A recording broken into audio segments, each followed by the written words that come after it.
तर आता बघू आपण की मेजरमेंट्स हे चॅप्टर आपल्याला स्टार्ट करायचं आहे. तर आता या चॅप्टरमध्ये सगळ्यात बेसिकली आपण जर स्टार्ट करायचं म्हटलं तर इंट्रोडक्शन आपण बघू सुरुवातीला. आपण बघतो आपल्या निसर्गामध्ये ज्या आपल्या आजूबाजूला ज्या गोष्टी घडतात तर त्याच्यामध्ये बऱ्याच वेळेस आपल्याला बरेच असे क्वेश्चन्स किंवा एक प्रकारे कुतूहल निर्माण होतं. जसं की Y does the rainbow have a specific colours in the specific pattern. म्हणजे रेनबो मध्ये इंद्रधनुष्यामध्ये एक पर्टिक्युलर कलर्सच असतात आणि काही एका पॅटर्न मध्येच ते सगळे असतात. त्याचं कारण काय आहे? तर हे अशा प्रकारचे प्रश्न आपल्याला बऱ्याच वेळेस पडतात. दुसरं म्हणजे स्टार्स आपण बघतो की ते चमकतात. कशामुळे ते स्टार्स चमकतात? किंवा मेट्रॉइड्स काय असतात जे काही काही जे दगड असतात ते वरतून पडतात, चमकते स्टार्स किंवा एस्ट्रॉइड्स वगैरे जे असतात ते पडतात. तर किंवा डे आणि नाईट म्हणजे हे दिवस आणि रात्र हे कशामुळे ऑल्टरनेटली होत असतात. त्या अशा सगळ्या गोष्टी ज्या आहेत त्या आपल्याला एक क्युरिओसिटी निर्माण करतात.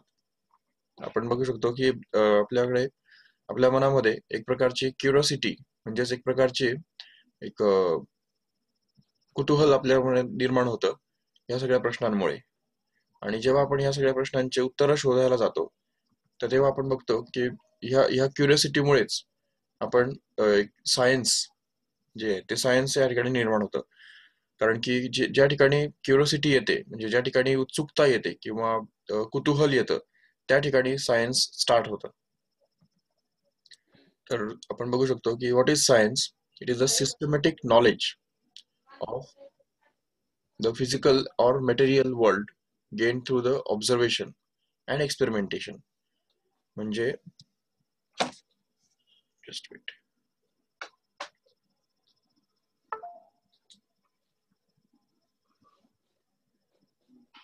ओके, तर आपण बघू शकतो की सायन्सला आपण काय म्हणतो?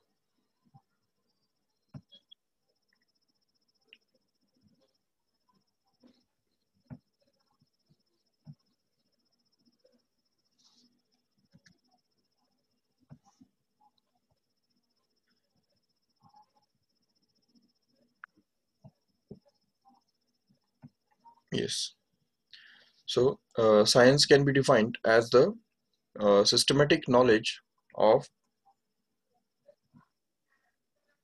the physical or material world gained through observation and experimentation. म्हणजे काय की आपण जे ऑब्झर्व करतो आणि जे आपण एक्सपेरिमेंट करतो त्या एक्सपेरिमेंट्स आणि ऑब्झर्वेशन्सच्या बेसिसवर जे आपल्याला एक नॉलेज भेटतं, सिस्टमॅटिक नॉलेज जे आपण भेटतं त्याला आपण सिस्टमॅटिकली अरेंज पण करतो, त्याला आपण सायन्स म्हणतो. ठीक आहे. तर आता बघा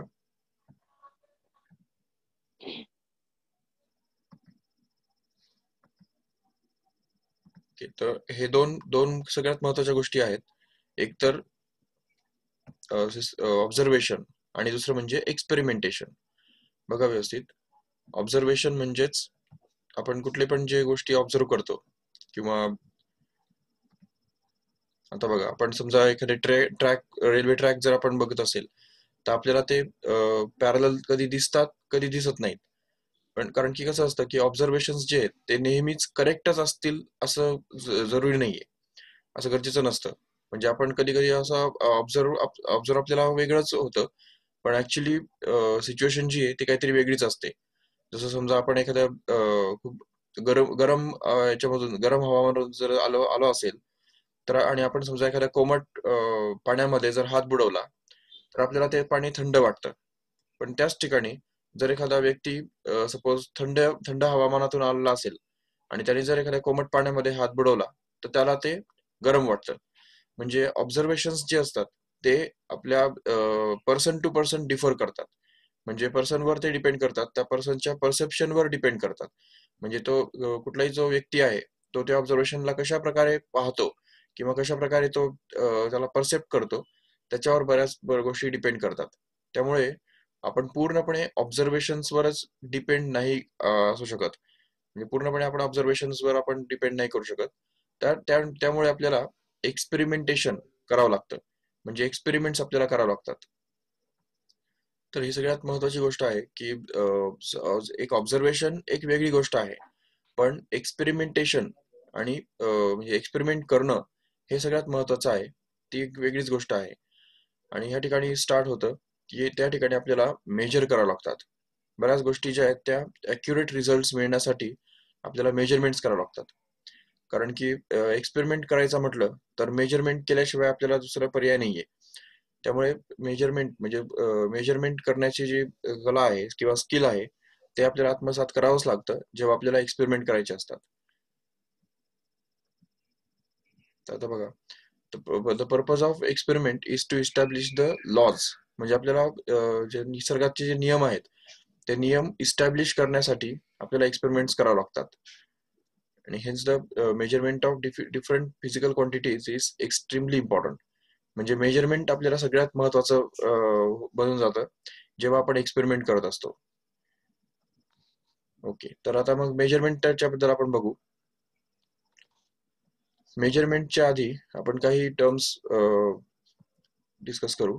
बघा, आता या ठिकाणी जे आहे वेट, हाईट, लेंथ किंवा टेम्परेचर, प्रेशर किंवा टाइम किंवा या सगळ्या ज्या क्वांटिटीज आहेत याला आपण मेजर करू शकतो. त्यामुळे याला आपण काय म्हणतो, फिजिकल क्वांटिटीज. लक्षात ठेवा व्यवस्थित. The physical quantities are nothing but the quantities which can be measured. म्हणजे ज्या क्वांटिटीज आपण न्यूमेरिकली म्हणजे नंबर मध्ये मेजर करू शकतो त्या क्वांटिटीजला फिजिकल क्वांटिटीज असं म्हटलं जातं. आता बघा, लेंथ, मास, वेलॉसिटी, टेम्परेचर या सगळ्या ज्या आहेत त्या फिजिकल क्वांटिटीज झाल्या. किंवा व्हॉल्यूम, एरिया, डेन्सिटी आपण बघू शकतो आरामात. आणि याच्यामध्ये बघा नॉन फिजिकल क्वांटिटीज पण असतात. आपल्याला हे याच्यामध्ये दोघांमधला जो फरक आहे तो क्लिअर कळला पाहिजे की फिजिकल क्वांटिटी कुठली आणि नॉन फिजिकल क्वांटिटी कुठली. कारण बऱ्याच वेळा आपण कन्फ्युज पण होऊ शकतो. त्यामुळे लक्षात घ्या व्यवस्थित की the quantity can never be measured. The quantity which cannot be measured that is called as the physical quantity. आता त्याच्यामध्ये काय काय एक्झाम्पल्स येतात बघा. लव किंवा हेट्रेड किंवा लाईक. आता ह्या ज्या भावना आहेत त्या भावना आपण नंबर मध्ये मेजर करू शकतो का? 50% किंवा 50, 100 अशा प्रकारे आपण मेजर करू शकत नाही. त्यामुळे ज्या क्वांटिटीज मेजर केल्या जाऊ शकत नाहीत त्याला आपण नॉन फिजिकल क्वांटिटीज म्हणू शकतो. आणि ज्या क्वांटिटीज एक्झॅक्ट नंबर मध्ये मेजर केल्या जाऊ शकतात त्यांना आपण फिजिकल क्वांटिटी असं म्हणतो. तर हे फरक लक्षात घ्या व्यवस्थित. ओके, आता बघा तुम्हाला काय समजलं आहे ते मला चॅट बॉक्स मध्ये लिहून पाठवा. क्वेश्चन आहे की which of the following is not a physical quantity. बघा व्यवस्थित. Length, mass, time, air. What do you think? ह्यांच्यातली कुठली फिजिकल क्वांटिटी नाहीये? आपण बघू शकतो एअर. एअर ही काही फिजिकल क्वांटिटी नाहीये ना. Air is a object. Again आपल्याला दोन गोष्टींमध्ये फरक समजला पाहिजे. ऑब्जेक्ट कुठली आणि फिजिकल क्वांटिटी कुठली. आता जसं length, length is a physical quantity, no doubt. But अगर एक फूट स्केल असेल, फूट स्केल म्हणजे फुटपट्टी ज्याला आपण म्हणतो, तर ती फुटपट्टी हे काय आहे? हे ऑब्जेक्ट झालं. ऑब्जेक्ट. तर ऑब्जेक्ट वेगळी म्हणजे वस्तू वेगळी आणि ती वस्तू मेजर करण्यासाठी म्हणजे त्या वस्तूची समजा लांबी किंवा रुंदी किंवा उंची आपल्याला मेजर करायची आहे तर ती मेजर करण्यासाठी जी आपण फिजिकल क्वांटिटी वापरतो ती वेगळी असते. जसं आता घड्याळ. घड्याळ ही काय आहे? वस्तू आहे. परंतु त्या घड्याळाने आपण जे टाइम मेजर करतो ते टाइम ही फिजिकल क्वांटिटी आहे. कारण आपण टाइम मेजर करू शकतो. घड्याळ मेजर नाही करू शकत. ठीक आहे. तर जसं आपण मास मेजर करू शकतो. तर त्यामुळे वस्तू आणि फिजिकल क्वांटिटी या दोघांमध्ये पण आपल्याला फरक लक्षात घेणं गरजेचं आहे. दुसरा क्वेश्चन आहे बघा. Which of the following is physical quantity. आता बघा याच्यातली कुठली फिजिकल क्वांटिटी आहे ते आपल्याला शोधून काढायचंय. तर ऑब्व्हियसली आता जसं मी सांगितलं की acceleration is the physical quantity. Correct आहे. लाईक, डिसलाईक किंवा हेटेड ह्या सगळ्या भावना आहेत. त्या भावनांना आपण मेजर नाही करू शकत. त्यामुळे त्या फिजिकल क्वांटिटी नाही आहेत. Okay. Curiosity leads to science. ठीक आहे. क्युरियोसिटी, कुतूहल जे आहे तेच विज्ञानाची जननी आहे असं म्हटलं जातं. कुतूहलामुळेच विज्ञान निर्माण होतं. तर अशा प्रकारे आपण बघू शकतो. ओके, आता चला पुढे आपण बघू फिजिकल क्वांटिटीज. जसं आता बघितलं की any quantity which can be measured directly or indirectly or in terms of which any laws of physics can be expressed is called as the physical quantity. बघा लक्षात घ्या व्यवस्थित. What is physical quantity? Again I will repeat. Any quantity which can be measured directly or indirectly or in terms of which any laws of physics can be expressed. म्हणजे काय तर अशी quantity की ज्याला आपण एकतर डायरेक्टली मेजर करू शकतो किंवा ऍटलिस्ट इनडायरेक्टली मेजर करू शकतो. जसं आता बघा, charge on electron cannot be measure directly. Directly आपण मेजर नाही करू शकत की हा इलेक्ट्रॉन आपण एखाद्या तराजूमध्ये टाकला आणि ज्याचं आपण वजन शोधून काढलं. पॉसिबलच नाहीये. किंवा अर्थचं जे मास आहे, अर्थचं जे वस्तुमान आहे, ते आपण कुठल्या तराजूमध्ये आपण टाकून त्याला मेजर करू शकत नाही. तर एक असतं डायरेक्ट मेजरमेंट्स, दुसरे असतात इनडायरेक्ट मेजरमेंट्स. त्यामुळे एखादी फिजिकल क्वांटिटी जर डायरेक्टली तिचं व्हॅल्यू मेजर करू शकत असेल आपण तरी चालेल, किंवा इनडायरेक्टली जरी मेजर करू शकत असेल तरीही चालेल. त्यामुळे त्या ठिकाणी डायरेक्टली अँड इनडायरेक्टली या दोन्ही गोष्टी त्याच्यामध्ये इन्क्लुडेड आहेत. Or in terms of which any laws of physics can be expressed. म्हणजे काय तर ज्या क्वांटिटीच्या आपण फॉर्म मध्ये लॉज, फिजिक्सचे जे लॉज आहेत ते लॉज आपण एक्सप्लेन करू शकतो, एक्सप्रेस करू शकतो, तर त्याला आपण फिजिकल क्वांटिटी म्हणू शकतो. म्हणजे आता बघा, जसं फोर्स आहे किंवा एनर्जी आहे, तर त्या आपण क्वांटिटीज ज्या आहेत त्या आपण डिफाईन केलेल्या आहेत, त्या आपण मेजर पण करू शकतो आणि त्याच्या फॉर्म मध्ये आपण लॉज पण एक्सप्रेस करू शकतो. फिजिक्सचे बरेच लॉज जे आहेत ते एक्सप्रेस करण्यासाठी आपल्याला वेगवेगळ्या ज्या फिजिकल क्वांटिटीज आहेत त्यांच्यामधले रिलेशनशिप्स शोधून काढावं लागतात. आणि हे रिलेशनशिप्स शोधून काढण्यासाठी म्हणजे जे लॉज जे आहेत ते जे लॉज आपण एक्सप्रेस करू शकतो त्याला आपण म्हणतो फिजिकल क्वांटिटी. आणि अशा प्रकारे this is the definition of physical quantity. Remember correctly. आता बघा, त्याच्यामध्ये फिजिकल क्वांटिटीज मध्ये दोन प्रकारच्या फिजिकल क्वांटिटीज असतात. एक म्हणजे फंडामेंटल क्वांटिटीज, दुसरं म्हणजे डिराइव्ड क्वांटिटीज. बघा व्यवस्थित. फंडामेंटल म्हणजे काय की अशा क्वांटिटीज की ज्या कुठल्याही दुसऱ्या क्वांटिटीवर डिपेंड करत नाही. आणि डिराइव्ड क्वांटिटीज म्हणजे अशा क्वांटिटीज ज्या दुसऱ्या फंडामेंटल क्वांटिटीजवर डिपेंड करतात. बघा आता याचं आपण अजून डिटेलमध्ये बघू. तर फंडामेंटल क्वांटिटी म्हणजेच काय, the physical quantity which does not depend on any other physical quantity for its measurement. आता एखादी क्वांटिटी आपल्याला जर मेजर करायची असेल तर त्यासाठी आपल्याला दुसऱ्या कुठल्या क्वांटिटीची मदत घेण्याची गरज नाही पडली पाहिजे, तर त्याला म्हणतात फंडामेंटल क्वांटिटी. आता बघा त्याच्यामध्ये एक्झाम्पल्स काय काय येतात. तर सगळ्यात महत्वाचं म्हणजे 7 फंडामेंटल क्वांटिटीज आहेत. लक्षात घ्या व्यवस्थित. 7 फंडामेंटल क्वांटिटीज कोणकोणत्या आहेत त्या, त्यांचे एसआय युनिट्स आणि त्यांचे सिम्बॉल्स आपण सगळे एका खाली एक बघू. सगळ्यात पहिलं म्हणजे लेंथ. आता बघा, लेंथ मेजर करण्यासाठी आपल्याला कुठल्या दुसऱ्या क्वांटिटीची गरज भासते का? अजिबात नाही. लेंथ इज अ लेंथ आपण डायरेक्ट मेजर करू शकतो. समजा आपल्याला एखाद्या घराची लांबी मेजर करायची आहे तर आपण डायरेक्ट फुट स्केल घेऊन मेजर करू शकतो. So length is a physical quantity, fundamental quantity.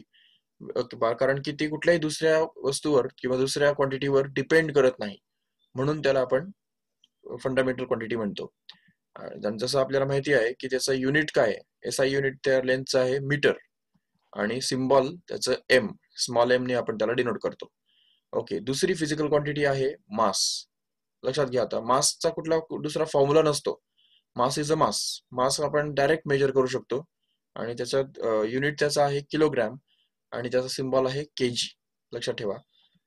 त्याचप्रमाणे टाइम ही सुद्धा फिजिकल क्वांटिटी आहे. बघा, टाइमचा कुठला फॉर्म्युला नसतो किंवा टाइम शोधून काढण्यासाठी कुठल्या आपण दुसऱ्या फिजिकल क्वांटिटीची मदत घेत नाही. त्यामुळे ह्याला आपण समजा फंडामेंटल क्वांटिटी म्हणतो.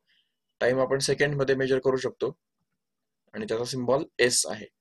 ओके, त्याच्यानंतर आत येतं टेम्परेचर. ठीक आहे ना, थर्मोडायनामिक टेम्परेचर किंवा सिम्पली टेम्परेचर म्हणजेच तापमान आपण बघतो.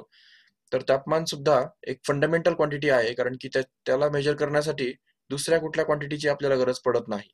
त्यामुळे आपण त्याला फंडामेंटल क्वांटिटी म्हणतो आणि त्याचं युनिट आहे केल्विन. लक्षात घ्या व्यवस्थित. आणि त्याचं सिम्बॉल के आहे.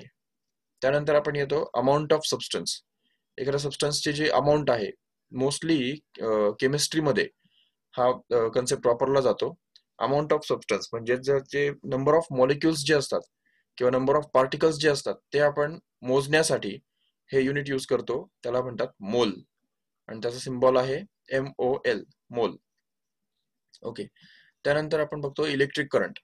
आता बघा, करंट जे आहे, करंट ही सुद्धा एक फंडामेंटल क्वांटिटी आहे. Current can be directly measured by using a ammeter. तो ॲमीटरचा यूज करून आपण डायरेक्ट करंट मेजर करू शकतो एम्पियर मध्ये, ज्याचा सिम्बॉल कॅपिटल A आहे. आणि शेवटची फिजिकल क्वांटिटी आहे ती म्हणजे ल्युमिनस इंटेन्सिटी. लक्षात घ्या व्यवस्थित, ल्युमिनस इंटेन्सिटी म्हणजेच इंटेन्सिटी ऑफ लाईट. लाईटची जी इंटेन्सिटी असते, ब्राईटनेस जी असते लाईटची, ती आपण ल्युमिनस इंटेन्सिटी या ठिकाणी मेजर करतो. म्हणजे एखाद्या आपण बघतो की ट्यूबलाईटचा जो प्रकाश आहे तो थोडा कमी ब्राईट असतो, किंवा जो बल्ब बल्ब असतो एखादा, तर त्याचा जो प्रकाश आहे तो थोडासा जास्त ब्राईट असतो. सूर्यप्रकाश जो आहे तो सगळ्यात जास्त ब्राईट असतो. तर ही जी ब्राईटनेस आहे ती आपण मेजर करू शकतो. त्याला म्हणतात ल्युमिनस इंटेन्सिटी. त्याचं युनिट आहे कॅन्डेला. आणि त्याचप्रमाणे त्याचं सिम्बॉल जे आहे ते आहे CD. तर CD ह्या सिम्बॉलनी ते डिनोट केलं जातं. तर लक्षात घ्या, ह्या सगळ्या फिजिकल क्वांटिटीज ज्या आहेत त्या आपण आपल्याला लर्न करायच्या आहेत. बघा व्यवस्थित. तर मी तुम्हाला 2 मिनिटं देतो. तुम्ही या सगळ्या फिजिकल क्वांटिटीज लर्न करा, बाय हार्ट करा. तुम्हाला या सगळ्या फिजिकल क्वांटिटीजचे सिम्बॉल्स, SI युनिट्स आणि कुठल्या फिजिकल क्वांटिटीज आहेत, फंडामेंटल क्वांटिटीज आहेत, ते सगळं तुम्हाला लर्न असलं पाहिजे. बघा व्यवस्थित, 2 मिनिटात आपण लर्न करू फटाफट. Length, mass, time, temperature, amount of substance, current and intensity, ह्या 7 फंडामेंटल क्वांटिटीज आहेत. बघा कसं असतं की पूर्ण फिजिक्सची जी बिल्डिंग आहे, फिजिक्सच्या पूर्ण बिल्डिंग मध्ये जेवढ्या काय फिजिकल क्वांटिटीज येतात, सगळ्या जेवढ्या पण फिजिकल क्वांटिटीज येतात त्या सगळ्या फिजिकल क्वांटिटीज ह्या कुठल्या ना कुठल्या फिजिकल क्वांटिटी, फंडामेंटल क्वांटिटीज वर कशा ना कशा प्रकारे डिपेंड करतात. तर आपण बघतो की एखादी बिल्डिंग असते, त्या बिल्डिंग मध्ये आपण सगळ्यात सुरुवातीला पिलर्स आपण बांधतो, आणि ते पिलर्स बांधल्यानंतरच आपण ती बिल्डिंग पूर्णपणे फ्लोअर वगैरे सगळे बांधू शकतो. तर ते पिलर्स जे आहेत ते सगळ्यात महत्वाचे असतात. आणि ते पिलर्स जे आहेत ते त्याला आपण फंडामेंटल म्हणतो, कारण त्याच पिलर्सवर सगळी पूर्ण बिल्डिंग उभी असते. सेम तसंच आपण बघू शकतो या फिजिक्सच्या बिल्डिंग मध्ये सुद्धा हे 7 ज्या फंडामेंटल क्वांटिटीज आहेत, त्या 7 फंडामेंटल क्वांटिटीज म्हणजेच एक प्रकारे 7 पिलर्स आहेत. आणि ह्या 7 पिलर्सच्या आधारावर पूर्ण फिजिक्सची बिल्डिंग आहे ती पूर्ण उभी आहे. आणि याच्यामध्ये आपण बघू शकतो या सगळ्या ज्या फिजिकल फंडामेंटल क्वांटिटीज आहेत, यातली कुठलीही क्वांटिटी दुसऱ्या कुठल्या क्वांटिटीवर डिपेंड करत नाही. ठीक आहे ना, मेजरमेंट करण्यासाठी त्याला दुसऱ्या कुठल्या क्वांटिटीची आपल्याला मदत घ्यावी लागत नाही. त्यामुळेच यांना फंडामेंटल क्वांटिटी म्हणतात. आता त्याच्यानंतर आपण बघू डिराइव्हड क्वांटिटीज म्हणजे काय. ओके, त्याच्या आधी आपण हे बघू सप्लिमेंटरी क्वांटिटीज काय कुठल्या असतात. सप्लिमेंटरी क्वांटिटीज म्हणजे काय, तर अँगल, प्लेन अँगल, ठीक आहे ना, जो की आपण रेडियन मध्ये मेजर करतो, आणि सॉलिड अँगल जो की आपण स्टेरेडियन मध्ये मेजर करत असतो. तर हे 2 कन्सेप्ट आहेत, प्लेन अँगल आणि सॉलिड अँगल. अँगल म्हणजे तुम्हाला माहिती असेल कोन, ठीक आहे ना, तो त्याच्यामध्ये पण एक असतो नॉर्मल कोन, आणि दुसरा असतो त्रिमितीय कोन. त्याला आपण सॉलिड कोन पण म्हणतो किंवा सॉलिड अँगल पण म्हणतो. तर सॉलिड अँगल म्हणजेच काय, तर जसं आपण आईस्क्रीम खातो, तर आईस्क्रीमचा जो कोन असतो, तर त्याला त्याला पण आपण कोनच म्हणतो, पण तो एक सॉलिड अँगलचं एक्झाम्पल आहे ते. तर सॉलिड अँगल म्हणजेच अशा प्रकारे बघा, हा जो आईस्क्रीम कोन जो आहे, त्या आईस्क्रीम कोनच्या समोर एक वर्तुळ असतं, आणि त्याच्यात आपण तो पण एक प्रकारे अँगलच आहे, आणि त्याला आपण सॉलिड अँगल ऍक्च्युली म्हणत असतो. त्याच्याबद्दल आपण डिटेल मध्ये बघणार आहे नंतर. सध्या पुरतं एवढंच समजून घ्या की 2 प्रकारचे अँगल्स असतात. एक असतो प्लेन अँगल आणि दुसरा असतो सॉलिड अँगल. तर आता हे 2 क्वांटिटीज ज्या आहेत, आता आपण जे बघितलं प्लेन अँगल आणि सॉलिड अँगल, यांना सप्लिमेंटरी क्वांटिटीज म्हणतात. सप्लिमेंटरी क्वांटिटीज म्हणजेच काय, तर अशा क्वांटिटीज की ज्यांना युनिट तर आहे पण डायमेन्शन्स नाहीयेत. आता डायमेन्शन्स म्हणजे काय ते पण आपल्याला नंतर बघायचं आहे, पण सध्या फक्त एवढंच लक्षात ठेवा की supplementary quantities are those which have the unit but don't have any dimensions. म्हणजेच या क्वांटिटीजला युनिट तर असतं. जसं आता बघा, प्लेन अँगलचं युनिट काय आहे, रेडियन, आपण त्याला डिग्री मध्ये पण मेजर करतो. आणि सॉलिड अँगलचं जे युनिट आहे ते आहे स्टेरेडियन. ठीक आहे ना. तर ह्या दोन्ही क्वांटिटीज अशा आहेत की ज्यांना युनिट तर आहेत पण त्यांना डायमेन्शन्स नाही आहेत. त्यामुळेच त्यांना सप्लिमेंटरी क्वांटिटीज म्हणतात. सप्लिमेंटरी म्हणजे पूरक. म्हणजे ह्या फंडामेंटल क्वांटिटीज सोबत ह्या दोन क्वांटिटीज सप्लिमेंटरी क्वांटिटीज सुद्धा आपल्याला कन्सिडर करावं लागतात आणि त्याच्यामुळेच हे पूर्ण जे सिस्टीम बनते. आणि त्याच्यानंतर पुढच्या ज्या सगळ्या क्वांटिटीज आहेत त्या सगळ्या डिराइव्ड क्वांटिटीज आहेत बघा. आता आपण बघू डिराइव्ड क्वांटिटीज म्हणजे काय. The quantity physical quantity which is derived. Derived म्हणजे काय, तर जी ऑब्टेन केली जाते एक किंवा दुसऱ्या कुठल्या फंडामेंटल क्वांटिटीच्या बेसिसवर ती डिराइव्ह केली जाऊ शकते, त्याला आपण डिराइव्ड क्वांटिटी असं म्हणतो. The physical quantity which is derived from one or more than one fundamental quantity is called as the derived physical quantity. आता त्याच्यामध्ये लक्षात घ्या एरिया. जसं मला माहिती आहे की एरियाचा फॉर्म्युला काय आहे, कालच मी तुम्हाला लिहून दिला होता. Area is equal to length into breadth. आता बघा लेंथ ही एक काय आहे, length is a fundamental quantity. Again breadth is again a fundamental quantity only. So length into breadth ह्या झाला एरिया, आणि हे एरियाचं काय झालं आता डिराइव्ड क्वांटिटी झाली. जसं आपण बघतो की डेन्सिटी, काल पण तुम्हाला लिहून दिला होता फॉर्म्युला. डेन्सिटीचा फॉर्म्युला काय सांगितला होता, आठवा व्यवस्थित. तर density is equal to mass upon volume. आठवतंय सगळ्यांना, बघा व्यवस्थित. तर आता मास अपॉन व्हॉल्यूम म्हणजेच काय, तर डेन्सिटी ही क्वांटिटी काय करते, मास या क्वांटिटीवर डिपेंड करते. Mass is a fundamental quantity and व्हॉल्यूमचं जर आपण बघितलं तर volume is separate derived quantity again, because volume is defined as length into breadth into height. Correct आहे. तर लक्षात घ्या volume is equal to length into breadth into height. तर मग आता व्हॉल्यूम जी आहे ती डिराइव्ड क्वांटिटी आहे का फंडामेंटल क्वांटिटी आहे? ऑब्व्हियसली डिराइव्ड क्वांटिटी आहे, कारण की जी व्हॉल्यूम आहे तो लेंथवर डिपेंड करतो, ब्रेडथवर डिपेंड करतो आणि हाईटवर सुद्धा डिपेंड करतो. त्यामुळे व्हॉल्यूम ही डिराइव्ड क्वांटिटी झाली. जसं एरिया डिराइव्ड क्वांटिटी आहे तसंच व्हॉल्यूम सुद्धा डिराइव्ड क्वांटिटी आहे. आणि व्हॉल्यूम डिराइव्ड क्वांटिटी असल्यामुळे आणि मास म्हणजे फंडामेंटल क्वांटिटी असल्यामुळे डेन्सिटी ही काय बनते, डेन्सिटी ही सुद्धा डिराइव्ड क्वांटिटी बनते बघा. इवन आता ऍक्सेलरेशन ते पण आपल्याला बघायचं आहे पुढे गेल्यानंतर. Force again is a derived quantity, because force measure करण्यासाठी आपल्याला काय मेजर करावं लागतं, मास मेजर करावं लागतं. कारण की फोर्सची डेफिनेशन काय आहे, मास इंटू ऍक्सेलरेशन. म्हणजे जी क्वांटिटी दुसऱ्या कुठल्या क्वांटिटीवर डिपेंड करते तर त्याला आपण fundamental quantity sorry derived quantity असं म्हणत असतो. त्यामुळे फोर्स मेजर करण्यासाठी आपल्याला आधी मास मेजर करणं गरजेचं आहे आणि त्याच्यानंतर ऍक्सेलरेशन पण मेजर करणं गरजेचं आहे. त्यामुळेच फोर्स जी आहे ती आपण त्याला काय म्हणणार आहे, डिराइव्ड क्वांटिटी म्हणणार आहे. त्यामुळे या 7 फंडामेंटल क्वांटिटीज जर आपण सोडल्या तर याच्या व्यतिरिक्त बाकी सगळ्या ज्या फिजिकल क्वांटिटीज आहेत फिजिक्स मधल्या त्या सगळ्याच्या सगळ्या डिराइव्ड क्वांटिटीज आहेत. लक्षात ठेवा व्यवस्थित. ओके, तर आता आपण पुढे जाऊ.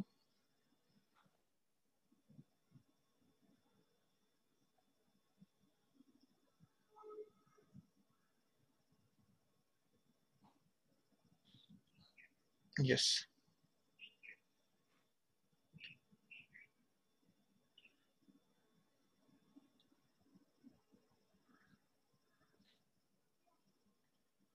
ओके, आता बघा सम डिराइव्ड क्वांटिटीज. आपण काही डिराइव्ड क्वांटिटीज बघू पुन्हा एकदा. जसं आता मला मी सांगितलं की व्हेलॉसिटी जी आहे, व्हेलॉसिटी कशावर डिपेंड करते, डिस्प्लेसमेंट अपॉन टाइम. कालच तुम्हाला फॉर्म्युले लिहून दिले होते, velocity is equal to displacement upon time. त्यामुळे व्हेलॉसिटी ही डिराइव्ड क्वांटिटी आहे, कारण ती डिपेंड करते दोन क्वांटिटीजवर. एक तर डिस्प्लेसमेंट जी की फंडामेंटल क्वांटिटी आहे, आणि दुसरं म्हणजे टाइम, परत ती पण फंडामेंटल क्वांटिटी आहे.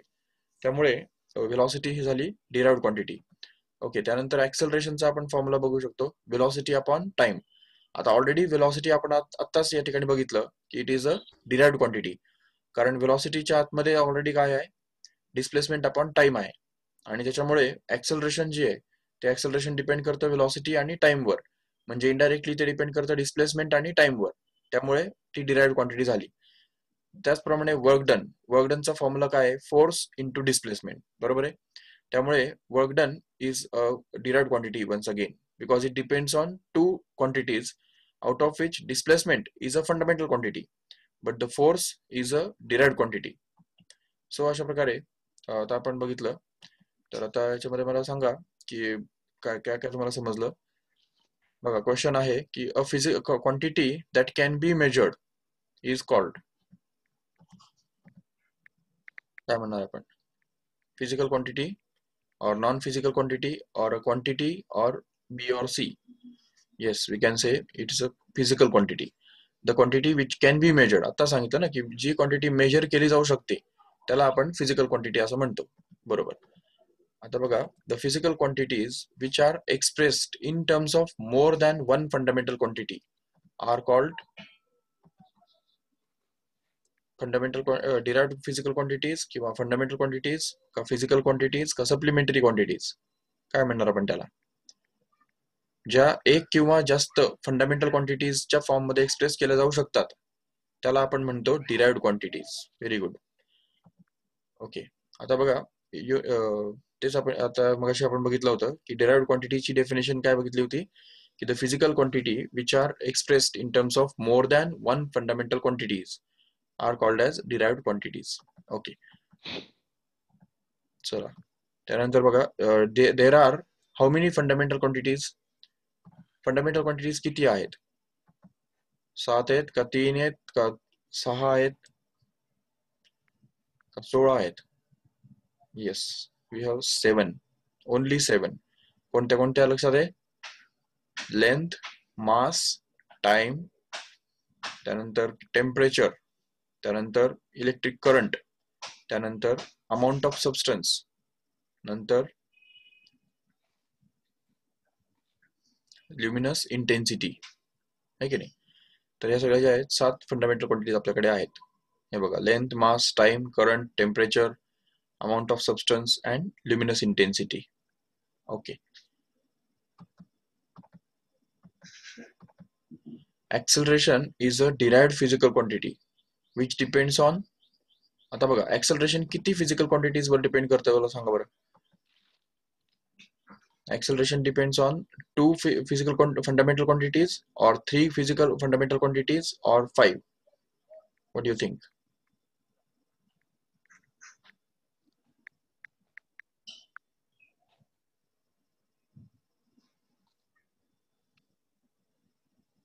बघा, acceleration ची डेफिनेशन काय आहे? Acceleration is defined as velocity upon time. पण लक्षात घ्या की velocity ही फंडामेंटल क्वांटिटी आहे का? नाहीये. Velocity itself is a derived quantity. Velocity स्वतःच डिराइव्ड क्वांटिटी आहे. त्यामुळे वेलॉसिटीची डेफिनेशन काय आहे ते बघा, तर डिस्प्लेसमेंट अपॉन टाइम. आता डिस्प्लेसमेंट म्हणजे एक प्रकारे लेंथ झाली, लेंथ अपॉन टाइम. आणि त्याच्या खाली त्याच्यानंतर त्याच्या पुढे जाऊन ऍक्सेलरेशनला आपण काय म्हणतो, तर displacement upon velocity upon time.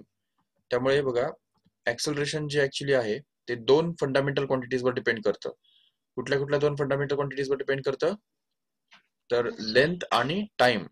Velocity आणि टाइम नाही. लक्षात घ्या व्यवस्थित, वेलॉसिटी आणि टाइम नाही, तर लेंथ आणि टाइम ह्या 2 फंडामेंटल क्वांटिटीजवर ऍक्सेलरेशन डिपेंड करतं. कसं ते बघा, velocity is defined as displacement upon time, correct आहे. पण acceleration is defined as velocity upon time. मग आता वेलॉसिटीच्या ऐवजी जर आपण डिस्प्लेसमेंट अपॉन टाइम जर टाकलं तर काय होईल? तर डिस्प्लेसमेंट अपॉन टाइम अगेन, म्हणजेच डिस्प्लेसमेंट अपॉन टाइम स्क्वेअर होईल. याचा अर्थ ऍक्सेलरेशन कशावर डिपेंड करतं? इनडायरेक्टली डिस्प्लेसमेंट आणि टाइम स्क्वेअर ह्याच्यावर डिपेंड करतं. म्हणजेच डिस्प्लेसमेंट आणि टाइम या 2 फंडामेंटल क्वांटिटीजवर ऍक्सेलरेशन डिपेंड करतं. बिलकुल. त्यामुळे याचा आन्सर 2 आहे. ठीक आहे. Charge is a which type of quantity? Fundamental or derived or non-physical or supplementary quantity? Charge कुठल्या प्रकारची क्वांटिटी आहे? फंडामेंटल क्वांटिटी आहे का? बघा, फंडामेंटल क्वांटिटीजच्या बद्दल काय सांगितलं होतं, तर 7च फंडामेंटल क्वांटिटीज आहेत सांगितलं होतं की नाही. त्यामुळे त्या लिस्ट मध्ये चार्ज होता का? अजिबात नाही. चार्ज तर नव्हतं. आपण बघतो की length, mass, time, temperature, electric current, amount of substance आणि इंटेन्सिटी ह्याच्यात कुठेही करंट चार्ज येतच नाही ना. त्याच्यामुळे चार्ज फंडामेंटल क्वांटिटी तर नाहीये, हे तर कन्फर्म आहे. पण मग डिराइव्ड क्वांटिटी आहे का? तर चार्ज हा कुठल्या दुसऱ्या फंडामेंटल क्वांटिटीवर डिपेंड करतो का? चेक करा बरं. चार्जचा कुठला फॉर्म्युला आहे का असा की ज्याच्यामध्ये कुठली एखादी फंडामेंटल क्वांटिटी इन्व्हॉल्ड असेल, तर येस, आपल्याला माहिती आहे की current is equal to charge upon time. याला आपण थोडं रिअरेंज करून असं लिहू शकतो, charge is equal to current into time. Correct आहे. त्यामुळे आणि current is a fundamental quantity, time is again a fundamental quantity. याचा अर्थ चार्ज ही क्वांटिटी दोन फंडामेंटल क्वांटिटीज वर डिपेंड करते, म्हणूनच त्याला आपण डिराइव्ड क्वांटिटी म्हणू शकतो. तर अशा प्रकारे चार्ज ही डिराइव्ड क्वांटिटी झाली. तर बघा, करंट आणि टाइम या दोन्ही फंडामेंटल क्वांटिटीज आहेत ज्यांच्यावर चार्ज डिपेंड करतो, म्हणून चार्ज हा डिराइव्ड क्वांटिटी आहे. ठीक आहे. आता पुढे पुढे आपण बघू युनिट्स. What is unit? आता लक्षात घ्या, सगळ्यात पहिलं म्हणजे measurable quantity. Physical quantity which can be measured is called as a physical quantity. त्याच्यामध्ये length, mass, time, area, force, pressure हे सगळे येतात. ओके. आता बघा, कुठलीही फिजिकल क्वांटिटी जी आहे ती जेव्हा आपण मेजर करतो, तर मेजर करताना त्याचं मॅग्निट्यूड आणि युनिट या दोन गोष्टी सगळ्यात महत्वाच्या असतात.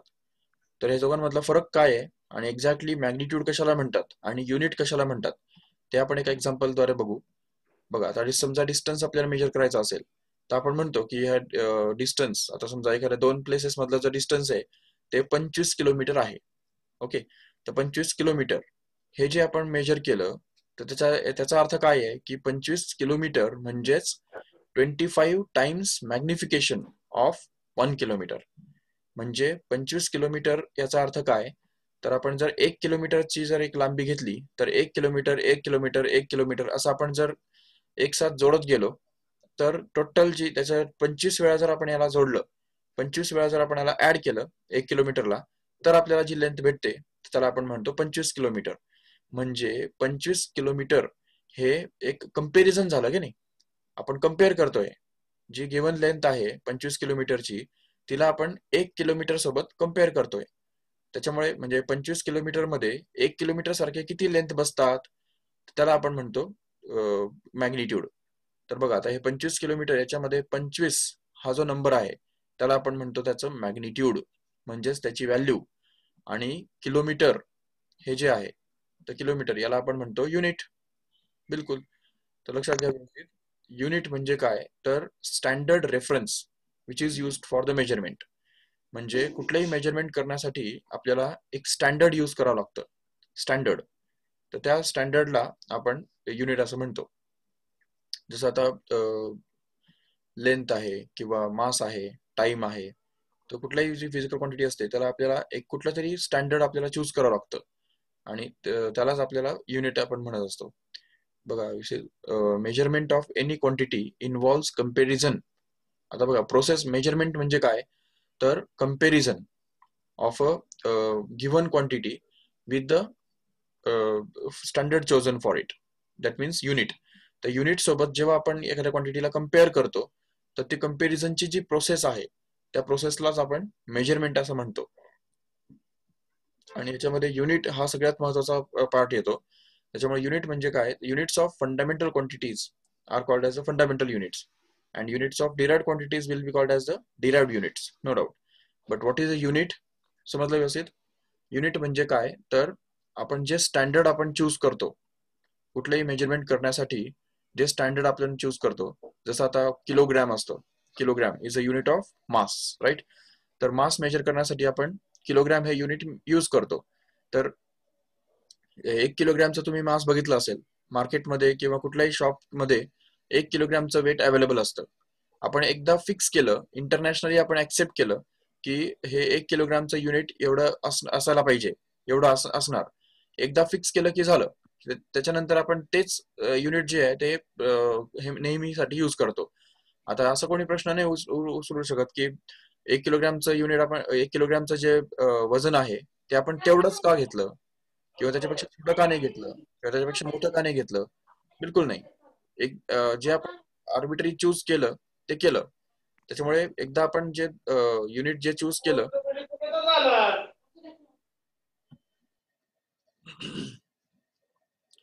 कुठलं युनिट जेव्हा आपण एकदा चूज करतो, तर ते एकदा चूज केल्यानंतर आपण परत त्याच्यावर विचार नाही करत.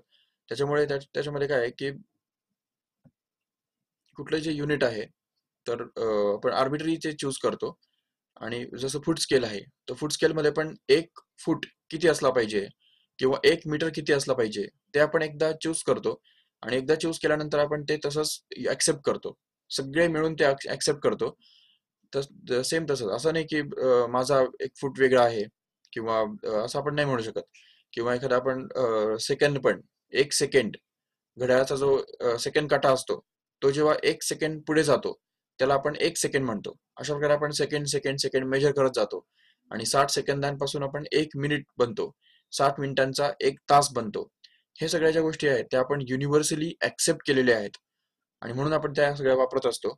तर अशा प्रकारे युनिट म्हणजे काय? तर measurement of any quantity involves the comparison of a certain basic, arbitrary chosen and internationally accepted reference standard, and that reference standard chosen for the measurement is called as the unit.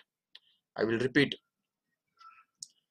the reference standard which is chosen for measurement is called as unit. लक्षात ठेवा. Okay. आता बघा कसं असतं की युनिटची आपल्याला गरज का पडते किंवा एका चांगल्या युनिटची म्हणजे वैशिष्ट्य काय आहेत. What are the characteristics of a good unit, तर ते आपण बघू व्यवस्थित. कसं असतं, कारण की युनिट जे आहे, युनिट्स आपल्याला यूज करणं गरजेचं असतं. युनिट हे खूप गरजेचं आहे आणि युनिट जे स्टँडर्डली डिफाईन केलेलं असणं खूप गरजेचं आहे. नाहीतर तुम्हाला माहिती असेल की जुन्या काळी लोक हाताचे बिल्लासवरून मेजर करत होते. समजा आपल्याला एखाद्याला जर कपडा पाहिजे असेल, तर आपण असे हाताचे बिल्लास जे आहे ते बिल्लास यूज करून, हाताचा यूज करून आपण कपडा देत होतो. पण त्याच्यामध्ये कसं असतं की कोणाचा हात समजा छोटा असेल किंवा कोणाचा हात जर मोठा असेल, तर त्या केसमध्ये कसं होतं की कपडा मेजर करण्यामध्ये किंवा एखादी गोष्ट मेजर करण्यामध्ये आपण कमी जास्त होऊ शकतं किंवा फरक पडू शकतो. तर त्यामुळे युनिट जे आहे ते स्टँडर्ड असणं खूप गरजेचं आहे. तसंच तुम्हाला माहित असेल जुन्या काळी समजा आपल्याला एखादं शेत जर विकायचं असेल, तर आपण बघू शकतो की समजा एखाद्याला विचारलं की तुझं शेत किती आहे, किती मोठं आहे तुमचं शेत, तर त्यांनी जर सांगितलं की माझं शेत 250 फूट आहे. आता त्यांचं फूट म्हणजे काय, तर नुसतं चालत जायचं. चालत चालत जरा आपण गेलो, 200 पावलं भरले किंवा 250 पावलं भरले की झालं 250 फूट. पण आता ह्याच्यामध्ये प्रॉब्लेम असा आहे की ह्या मेजरमेंट मध्ये आपण युनिट कुठलं यूज केलं, 2 पावलांमधलं जे डिस्टन्स आहे त्याला आपण युनिट म्हटलं. मग आता ह्याच्यामध्ये जर एखादा समजा जो विकणारा आहे, त्या विकणाऱ्याने जर समजा तो जर समजा बुटका असेल आणि त्याने जर तो जर चालत गेला आणि त्याला जर कळलं की 250 पावलं भरलेत, त्याच ठिकाणी जर तो विकत घेणारा आहे, जमीन विकत घेणारा आहे, तर तो जर समजा थोडासा उंच असेल, तर मग त्या केसमध्ये काय होईल की त्याचे 2 पावलामध्ये डिस्टन्स जास्त असल्यामुळे तो लांब लांब जर त्यांनी पावलं टाकत गेला तर कमी भरतील, 200च पावलं भरतील. त्याच्यामुळे त्या ठिकाणी काय होईल की भांडणाला सुरुवात होईल की म्हणजे जो विकणारा आहे तो म्हणेल माझी जमीन 250 फूट आहे आणि जो विकत घेणार आहे तो म्हणेल तुमची जमीन 250 फूट नाहीये, 200च फूट आहे, मी मेजर केलंय. तर मग त्या ठिकाणी आपल्याला हे हे निर्माण होतं की त्यांनी मेजर करण्यासाठी त्यांनी युनिट काय वापरलं, तर युनिट जे त्यांनी वापरलं ते फिक्स्डच नाहीये ना, ते सेम नाहीये. आणि ते युनिट जर सेम नसेल तर अशी गडबड होणारच. आणि ह्या सगळ्या गडबड जी आहे ती टाळण्यासाठी सगळ्यात महत्वाचं म्हणजे आपल्याला युनिट फिक्स करावं लागेल. त्यामुळे आता समजा आपण जर अशा प्रकारचे जर युनिट्स आपण यूज केलं, तर ऑब्व्हियसली भांडण होणार आणि त्याच्यामुळे वाद होणार, कन्फ्लिक्ट होणार. आणि हे कन्फ्लिक्ट सगळे टाळण्यासाठी आपण काय करतो, युनिट्स जे आहेत ते फिक्स करतो. त्याच्यामुळेच आपण फूट स्केल जे आहे, कुठल्याही पर्सनचा पाय किंवा आपण त्याच्यामध्ये स्टँडर्ड यूज करत नाही. तर फूट स्केल जी असते, त्या फूट स्केलची जी लेंथ आहे ती म्हणजे 1 फूट, संपलं. त्याच्यामुळे त्याच्यामध्ये वाद निर्माण व्हायचे प्रश्नच येत नाही. त्याच्यामुळे या ठिकाणी characteristics of a good unit is that unit should be standard, means it should be fixed, it should not be variable. आता बघा या ठिकाणी सपोज आता समजा एखादा म्हणत असेल की माझ्याकडे फक्त 100 आणि 200 ग्रॅमचेच माझ्याकडे वेट्स आहेत. पण आता एखाद्याला जर पाहिजे असेल की मला एलिफंट मेजर करायचं आहे, एलिफंटचं वेट मेजर करायचं आहे, याचा अर्थ हे युनिट जे आहे ते स्केलेबल नाहीये, तेवढं सुटेबल नाहीये. तर युनिट जे आहे ते सुटेबल असलं पाहिजे. कुठल्याही प्रकारच्या मेजरमेंटसाठी युनिट हे सुटेबल असलं पाहिजे आणि इझिली अवेलेबल असलं पाहिजे. दुर्मिळ नाही असलं पाहिजे. नाहीतर आपण सपोज युनिट असं चूज केलं की जे कुठे मिळतच नाही, कुठे भेटतच नाही, जर अवेलेबलच नसेल, तर तशा प्रकारचं युनिट आपल्याला चूज करून काहीच उपयोग नाहीये. त्यामुळे unit should be suitable size. It should be of suitable size, and it should be easily available.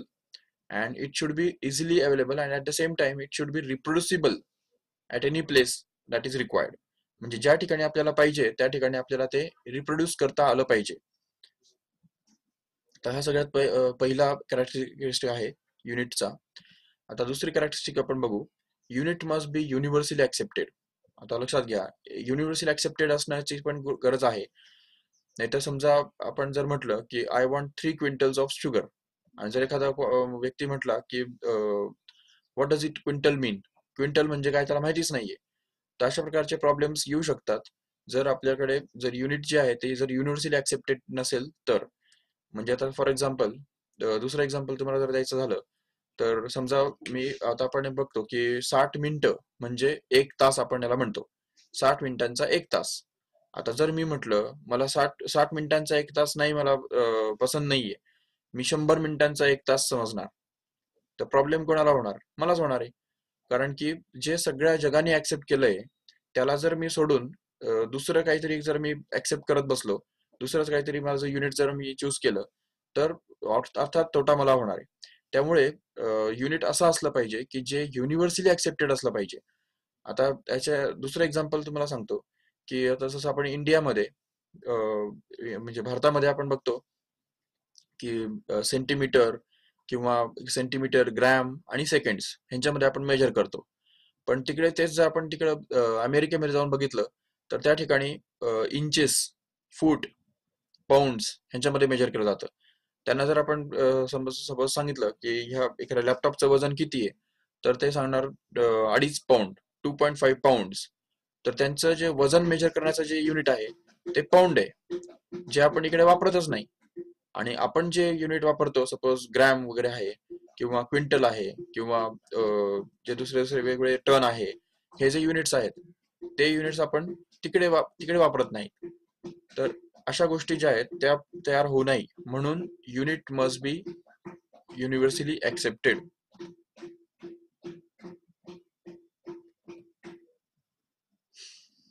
तर अशा प्रकारे. आणि त्याच्यानंतर बघा की युनिट जे आहे ते चेंज नाही झालं पाहिजे. लक्षात घ्या व्यवस्थित. असं नाही असलं पाहिजे की चला kilogram was 1000 gram to yesterday, but today it's only 800 gram. म्हणजे 1 किलोग्रॅमची जी व्हॅल्यू आहे ती बदलायला नाही पाहिजे. विथ रिस्पेक्ट टू टाइम पण बदलायला नाही पाहिजे आणि विथ रिस्पेक्ट टू प्लेस सुद्धा बदलायला नाही पाहिजे. It should be invariable and well defined. Invariable म्हणजेच काय? नॉट चेंजेबल, म्हणजे चेंज नाही व्हायला पाहिजे त्याची व्हॅल्यू. नाहीतर समजा आपण एखादं किलोग्रॅमचं वेट आहे, ते किलोग्रॅमचं वेट आपण सपोज यूज केलं आणि यूज करून करून आपण समजा एखाद्या पाण्याच्या ठिकाणी जर ठेवलं आणि त्याला जर गंज लागला, तर गंज लागल्यामुळे सपोज त्याचं थोडंसं मास कमी झालं, तर मग त्या केसमध्ये काय होईल की ऑब्व्हियसली त्याचं मास थोडं कमी होईल. आणि जर युनिटच चेंज झालं तर त्या युनिटनी मेजर केलेले सगळे ऑब्झर्वेशन आपले चुकीचे होऊन जातील. त्यामुळे युनिट चेंज होता कामा नये. युनिट शुड बी इनव्हेरिएबल आणि it should be well defined. It should not be perishable, म्हणजे ते संपणारं नाही असलं पाहिजे. संपणारं जर असेल, युनिट जर हळूहळू संपत चाललं असेल, तर मग त्याचा काही उपयोगच नाहीये. तर ह्या सगळ्या गोष्टी characteristics of a good unit मध्ये मोजल्या जातात. आता बघा, relationship between the magnitude and unit of a physical quantity. तर बघा, कुठली क्वांटिटी जी आहे, फिजिकल क्वांटिटी, ती आपण दोन पद्धतीने म्हणजे दोन फॉर्म मध्ये एक्सप्रेस करतो. एक म्हणजे तिची न्यूमेरिकल व्हॅल्यू आणि दुसरी म्हणजे तिचं युनिट. बघा लक्षात घ्या व्यवस्थित. एन म्हणजे काय? Numerical value. आणि दुसरं यू म्हणजे काय? तर युनिट. आता याच्यामध्ये जर आपण वेगवेगळे युनिट्स जर यूज केले, एकाच फिजिकल क्वांटिटीला जर वेगळ्या वेगळ्या युनिट्स मध्ये जर आपण एक्सप्रेस केलं, तर आपल्याला त्याच्यामध्ये हे रिलेशनशिप नेहमी मिळतं की N1 into U1 is equal to N2 into U2. आता हे आपण एका एक्झाम्पल द्वारे समजून घेऊ. लक्षात घ्या व्यवस्थित. सपोज मला 20 किलोग्रॅम एक्सप्रेस करायचं आहे. Okay, 20 kilogram. बघा व्यवस्थित, जर मला 20 किलोग्रॅमला जर ग्रॅम मध्ये एक्सप्रेस करायचं असेल तर मी कसं करणार? कारण मला माहितीये की 1 किलोग्रॅम म्हणजेच काय, तर 1 किलोग्रॅम म्हणजे 1000 ग्रॅम, बरोबर आहे. तर मग आता जर मी 20 किलोग्रॅमला एक्सप्रेस केलं ग्रॅम मध्ये, तर आपल्याला मिळणार आहे 20 × 1000 and then it will be gram. आता हे ग्रॅम मध्ये झालं, मग याचा अर्थ काय की 20 किलोग्रॅम इज इक्वल टू, ह्याच्यामध्ये आपण जर ह्या दोनना मल्टिप्लाय केलं तर आपल्याला काय मिळेल, 20,000 मिळेल बघा. तर 20,000 ग्रॅम. तर हे झालं, ह्याला म्हणणार आपण N1, याला म्हणणार U1, याला म्हणणार N2 आणि याला म्हणणार U2. याच्यामध्ये एक गोष्ट लक्षात घ्या की या ठिकाणी जसा नंबर वाढला, या ठिकाणी 20 आहे आणि या ठिकाणी काय झालं, 20,000 झालं बघा. तर मग आता जसा नंबर वाढला तसं युनिट कमी झालं. तर बघा, किलोग्रॅम मोठा असतो का ग्रॅम मोठा असतो? ऑब्व्हियसली किलोग्रॅम मोठा असतो, ग्रॅम खूप छोटा असतो. त्यामुळे युनिट कमी झालं की फिजिकल क्वांटिटीची जी व्हॅल्यू आहे, मॅग्निट्यूड जे आहे, ते मॅग्निट्यूड वाढतं. हे आपण लक्षात घेऊ शकतो आरामात. तर म्हणजे युनिट छोटं झालं, युनिट जर छोट्या युनिटमध्ये जर आपण त्या फिजिकल क्वांटिटीला जर एक्सप्रेस केलं, तर ऑब्व्हियसली त्याचं जे मॅग्निट्यूड आहे, त्या क्वांटिटीचं जे मॅग्निट्यूड आहे ते वाढतं. तेच आपण दुसरं एक्झाम्पल घेऊन बघू शकतो बघा. समजा मला सांगितलं की 25 किलोमीटर, बघा लक्षात घ्या व्यवस्थित, 25 किलोमीटरला आपण जर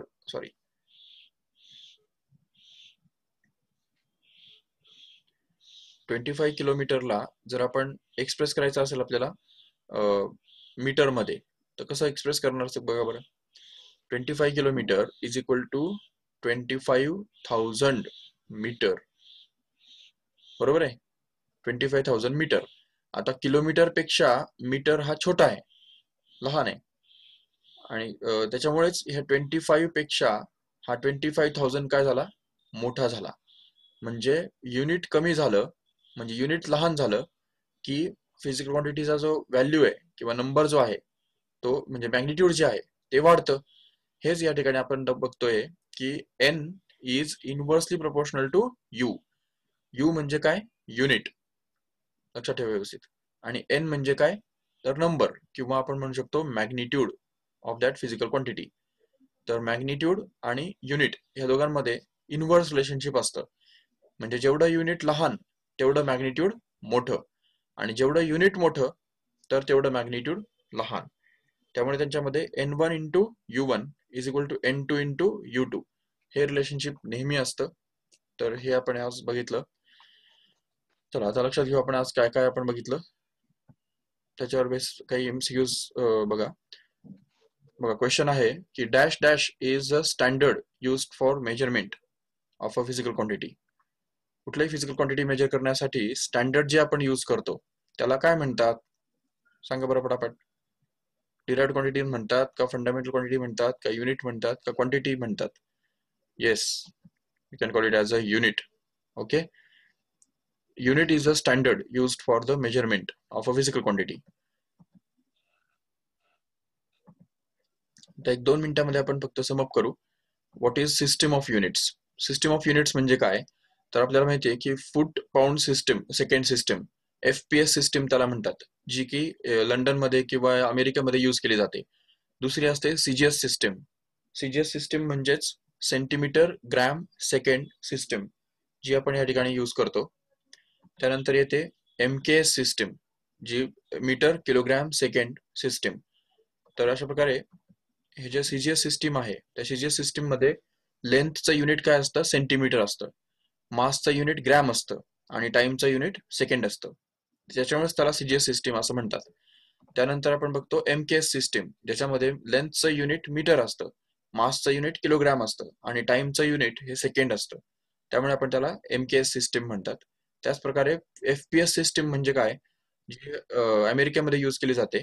त्याच्यामध्ये लेंथचं unit foot, mass is measured in pound and time is measured in seconds. Okay, मग आता अशा वेगवेगळ्या सिस्टीम्स ज्या आहेत त्या यूज करून आपण काय होतं की इंटरनॅशनल कॉन्फरन्स जेव्हा होते किंवा इंटरनॅशनल जेव्हा आपण डेटा शेअर करतो तेव्हा खूप प्रॉब्लेम्स होतात. त्याच्यामुळे आपण काय केलं की मध्ये एक इंटरनॅशनल कॉन्फरन्स जी झाली त्याच्यामध्ये आपण एकच सिस्टीम, MKS सिस्टीम जी आहे तिला आपण SI सिस्टीम म्हणून मान्यता दिली. त्याच्यामुळे MKS सिस्टीमलाच SI सिस्टीम म्हटलं जातं. ओके, ऑब्विसली आपल्याला माहिती आहे की which of the following are the characteristic of a good unit. Unit must be universally accepted, unit must be invariable and well defined, and it must be suitable size and easily available. All above are correct. Okay. आता बघा, standard unit is necessary for the sake of accuracy, convenience and uniformity. सगळे बरोबर आहेत. Yes, चला ठीक आहे, तर आपण या ठिकाणी थांबू. तर त्याचा पुढचा जो पार्ट आहे तो आपण उद्या बघू, ज्याच्यामध्ये सिस्टीम ऑफ युनिट्स आणि त्याच्याबद्दल आपण रूल्स जे असतात त्याच्याबद्दल आपण जास्त डिस्कस करू.